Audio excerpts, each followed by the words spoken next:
ગુજરાતના 15 જિલ્લામાં આવતીકાલે મોક ડ્રીલનું આયોજન કરવામાં આવ્યું છે। દેશના 224 જિલ્લામાં આવતીકાલે મોક ડ્રીલ થશે। કેન્દ્રીય ગૃહ મંત્રાલયે દેશભરમાં મોક ડ્રીલ માટે આદેશ આપ્યા છે।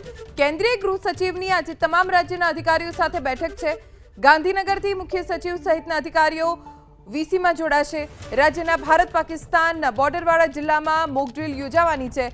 પાકિસ્તાન સરહદને અડીને આવેલા જિલ્લાઓમાં પણ મોક ડ્રીલ યોજાશે। બપોર બાદ કયા જિલ્લામાં અને કેવી મોક ડ્રીલ યોજવી તેની કલેક્ટર્સને સૂચના આપવામાં આવશે।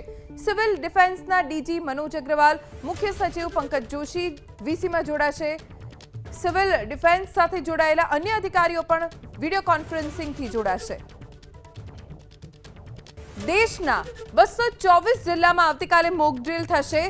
કેન્દ્રીય ગૃહ મંત્રાલયે દેશભરમાં મોક ડ્રીલ માટે આદેશ આપ્યા છે। કેન્દ્રીય ગૃહ સચિવની આજે તમામ રાજ્યના અધિકારીઓ સાથે બેઠક છે।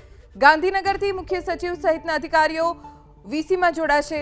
રાજ્યના ભારત પાકિસ્તાન બોર્ડરવાળા જિલ્લામાં મોક ડ્રીલ યોજાવાની છે। પાકિસ્તાન સરહદને અડીને આવેલા જિલ્લાઓમાં પણ મોક ડ્રીલ યોજાશે। બપોર બાદ કયા જિલ્લામાં અને કેવી મોક ડ્રીલ યોજવી તેની કલેક્ટર્સને સૂચના આપવામાં આવશે। સિવિલ ડિફેન્સના ડીજી મનોજ અગ્રવાલ, મુખ્ય સચિવ પંકજ જોશી વીસીમાં જોડાશે। સિવિલ ડિફેન્સ સાથે જોડાયેલા અન્ય અધિકારીઓ પણ વિડીયો કોન્ફરન્સિંગથી જોડાશે।